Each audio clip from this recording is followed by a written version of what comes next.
This month on Skills from the Hills, we're going to knit a hat together from this and this. Well, not exactly from this and this. Yours might be a different colour or a different brand. Your needles might be made from wood or they might be made from plastic. These are metal. But essentially from this and this, from a piece of string and some needles. I'm going to talk to you a little bit about what these needles are and what this yarn is, and then I'm going to show you the basics. Today we're learning to cast on, and that's enough for one session. There are different kinds of knitting needles. Double pointed, straight needles, circular needles are the most popular ones, and we're using circular needles like that. They're called circular needles because the needles, the tips, are connected by a long cable. Now, cables come in different lengths, 40 centimeters, 60 centimeters, 80 centimeters. I advise you to get 60 because that's a really good length for a hat, but I think these ones are longer. I'm going to be using them, but you can see what it looks like. It's really not much difference. It's just what I had lying around, and as ever, it's best to use what you already have than to buy something new. So there we go. The other measurement you get with needles is usually in millimeters. These ones are 4.5 millimeters, and it's all about the width of the needle. It's that width. The bigger the needle, the bigger the loop you make, the bigger the stitches, and generally, as a rule, the thicker the yarn, the bigger the needle. So for yarn this thick, 4.5 is a good starting point. If you had really thin yarn, you go down to a much smaller needle. There's more to it than that, but that's sort of the basic rule, and I'm going to talk about the other stuff a bit more later on. Now about the yarn, this is Aran weight yarn. It's called Aran, and that's to do with how thick the yarn is. There's thinner yarn, there's thicker yarn. Aran is a fairly thick yarn. It makes fairly chunky hat, and I think it's a really good way to handle as a beginner. It's fairly easy, and it knits up quicker than the really thin stuff, so you don't get distracted. I always think it's terrible to start with a scarf as your first knitted project because it takes forever and you run out of steam. But a hat is pretty doable, and I think if you stick with it, you'll get a hat by the end of the month. So I'm using Drops Alaska. It tells you here that's the brand, and this ball band usually gives you some more information about the yarn. This one says they recommend 5 millimeter needles, but I think that's slightly thick. I prefer 4.5. That tell you the gauge. 10 by 10 centimeters is 17 stitches and 22 rows. That means that if you knit up a sample 10 by 10 centimeters and measure the individual stitches, that's what you get with gauge. Gauge is very, very important for when it comes to deciphering knitting patterns to make sure things fit. But with a hat, it's slightly less important because they're big anyway. So we're just going to ignore that for now for a hat, and then we can find out more about that later for other projects. It also tells us the weight and the length. There you go. The weight is 50 grams and the length is 70 meters. So this ball of wool weighs 50 grams and there's 70 meters of yarn in it. We'll need 2 of those, probably not the entire second ball, but more than one. And the content is 100% wool, which means if I pop it in the washing machine, it'll probably felt, so I'm not going to do that. And that's about the ball. With a ball like this, one that comes to you in a ball shape rather than a skein shape, you take up the ball band and you can either unwind it from the outside. You pick a loose bit and there we go, and you wind it. Or you can unwind it from the inside, which I quite like, because then the ball sits still and you just grab the bit of yarn. What you do is you put your fingers in, you sort of root around a bit, and you find a loosish bit in the middle, grab it gently with 2 fingers and pull. A bit of yarn will come out, usually a knob like this. And then once you undo this, you've got a nice bit of yarn sitting there, and to unravel it, this just sits still. So your knitting is less likely to get tangled. So I like to take my yarn from the center, but there's nothing wrong with taking it from the outside either. It just means it kind of moves while you unravel it. Today we're going to learn how to do this. I'm going to show you really quickly and then I'll take you through it in detail. So we're going to learn how to make a slip knot like this, pull it on our yarn, on our needle, sorry, and cast on stitches using the long tail method. Now, I've been doing this for a long time, so I do it really quickly. For me, it's become muscle memory and I really don't have to think about it. But this is one of those moves that really, really confuses people. And if you've never really done this kind of thing before, your fingers will feel like they're much too big, and you feel like there's this giant, you can't possibly make these intricate little movements. It's nonsense. You can totally do it. Do it slowly and repetitively. And for week 1, just casting on is enough. So I'm going to show you how to do that in detail. First thing we do is make a slip knot.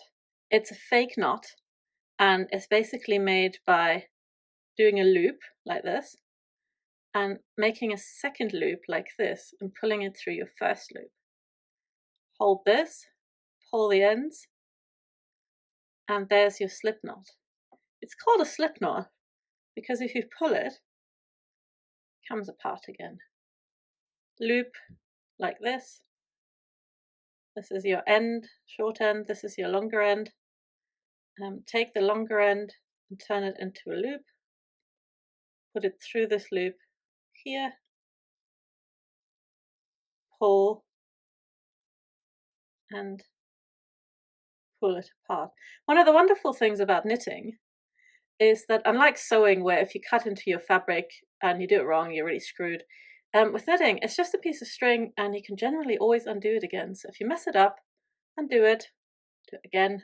There's no pressure on this. That's really easy. So that's one way of doing a slip knot. You have a loop. You turn this into a second loop, kind of like tying your shoelaces. Put the second loop through, pull. But I do the slip knot slightly differently, so I'm going to show you that as well. I hold the yarn in my left hand like that, just hold it, and wind this yarn over my fingers like this a couple of times until I have a loop piece of string at the bottom. And then I just move this one across, let go of these fingers, and that's my slip knot. I hold this one firm and pull this one here. So again, put it in your fingers, put it over your thumb and forefinger a couple of times, pull it in from underneath. So I don't do it this way because that's confusing. I put it in from under this piece of string, pull it round, let go of my thumb and forefingers, and hold my right hand steady and just pull the left one away while also holding this loop. This.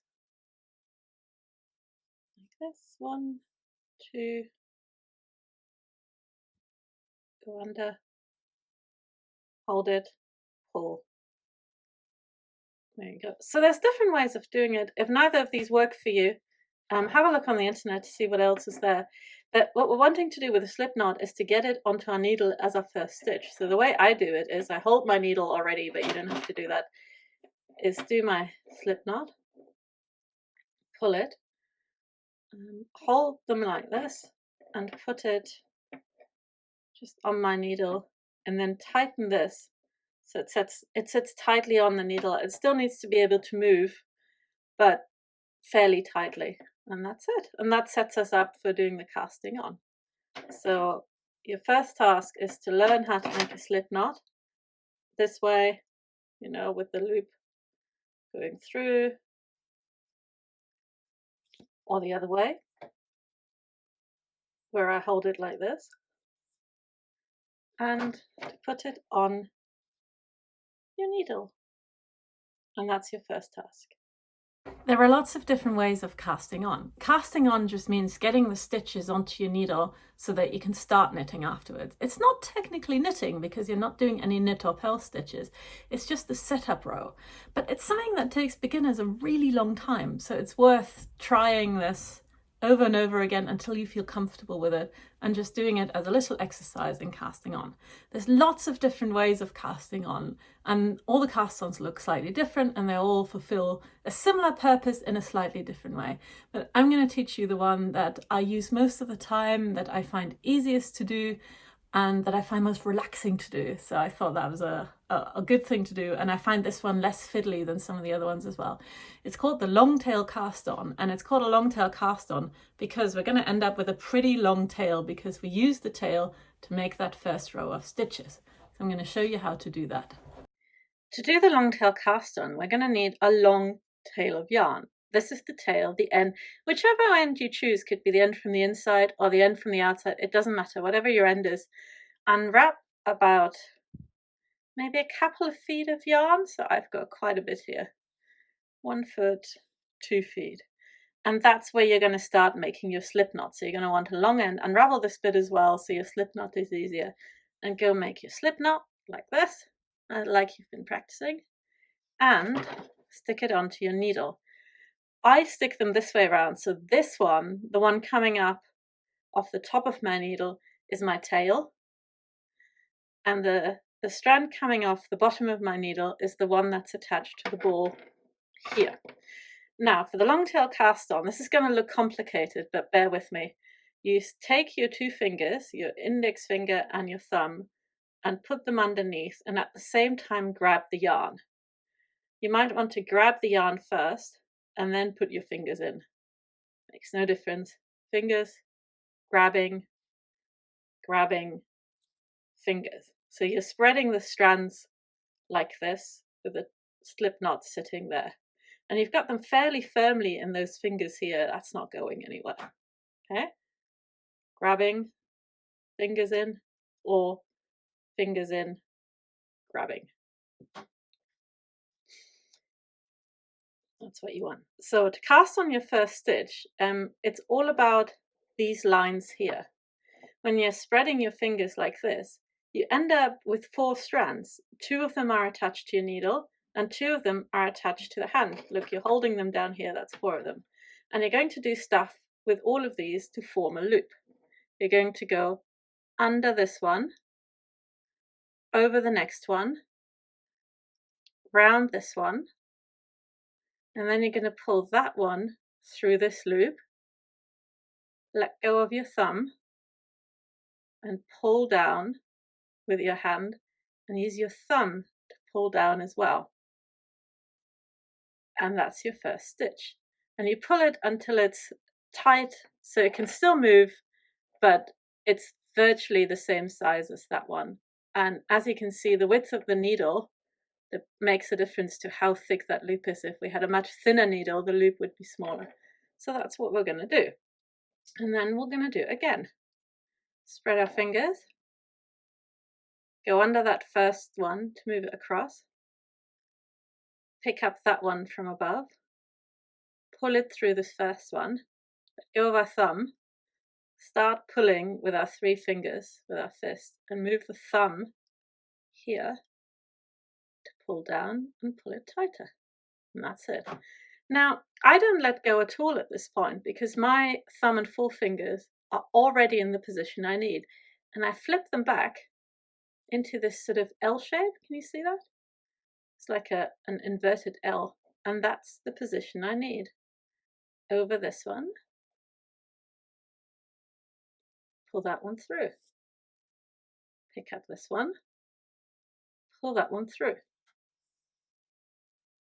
Pick up this one. Pull that one through. Pull down, help with the thumb, and that picks up my cable, picks up my strand of yarn. And I do this for a long time, and when I do it pretty quickly. Like this, because as I said, it's muscle memory and my fingers know how to do this. But for you, this might seem like a really weird motion, so do it slowly until you get the hang of it. And your task this week is to keep practicing that. To keep putting more stitches on your needle, just like that. Pick up this one, pick up that one, pull it through, and then undo it again, and start again. Slip knot. Ooh, what happened there?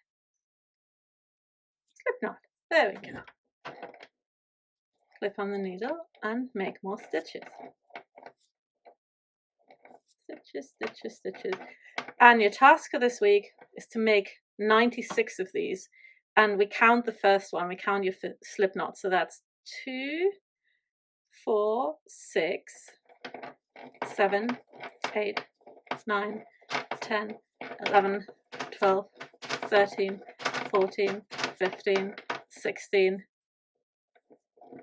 17, 18, 19, 20, 21, 22, 23, 24, 25, 26, 27, 28, 29, 30, 31, 32, 33, 34, 35, 36. Oh my goodness, my tail is getting really short. I don't think I'm going to get 96 on that. 37, 38, 39, 40, 41, 42, 43, 44, 45, and there we are. What does that mean? It means my tail is too short, so I'm going to do it all, pull it all out, and pull out more yarn. Now, I could try doing it the other way around. So when I put the slip knot on the needle, instead of having the tail go this way and the ball end go that way, I could do the other way around, see what a difference it makes. So my tail is now going this way and my ball end is going that way, but I grab it the same way. See what happens. 1, 2, 3, 4, 5, 6, 7, 8, 9, 10, 11, 12, 13, 14, 15, 16, 17, 18, 19, 20, 21, 22, 23, 24, 25, 26, 27, 28, 29, 30, 31, 32, 33, 34, 35, 36, 37, 38, 39, 40, 40, and there's more tail left, so we'll see how far we get this done. 41, 42, 43, 44, 45, 46, 47, 48, 49, 50, 51, 52, 53, 54, 55, 56, 57, 58, 59, 60, 61, 62, 63, 64, 65, 66, 67, 68. And there we go. So either way, it's not long enough, but using it with the tail end pointing towards you and the ball end pointing away from you, you know, pointing towards you, pointing away from you, means you can cast on more stitches. But either way, I'm going to need more, and I always like starting with the tail end away from me, and I don't really know why, but I do. So that's what I'm going to do again. Pick up quite a lot of yarn and see how far we get. 1, 2, 3, 4, 5, 6, 7, 8, 9, 10, 11, 12, 13, 14, 15, 16, 17, 18, 19, 20, 21, 22, 23, 24, 25, 26, 27, 28, 29, 30, 31, 32, 33, 34, 35, 36, 37, 38, 39, 40, 41, 42, 43, 44, 45, 46, 47, 48, 49, 50, 51, 52, 53, 54, 55, 56, 57, 58, 59, 60, 61, 62, 63, 64, 65, 66, 67, 68, 69, 70, 71, 72, 73, 74, 75, 76, 77, 78, 79, 80, and I need a bit more yarn here from the bottom, 80, 81, 82, 83, 84, 85, 86, 87, 88, 89, 90, 91, 92, 93, 94, 95, 96. Phew! Once you reach the end, pull them onto your needle so they're not going to fall off. That's quite a lot of stitches, so best to count them again to make sure you've got the right number. And you count the loops. 2, 4, 6, 8, 10, 12, 14, 16, 18, 20, 22, 24, 26, 28, 30, 32, 34, 36, 38, 40, 42, 44, 46, 48, 50, 52, 54, 56, 58, 60. It's really hard to count on camera out loud. I don't usually count out loud. 62, 64, 66, 68, 70, 72, 74, 76, 78, 80, 82, 84, 86, 88, 90, 92, 94, 96. So that's the right number. And that's all we're going to do for this week. And you can just put this aside. It's fairly safely tacked away on your cable. Don't leave it on the needle bit because it's going to slip off that.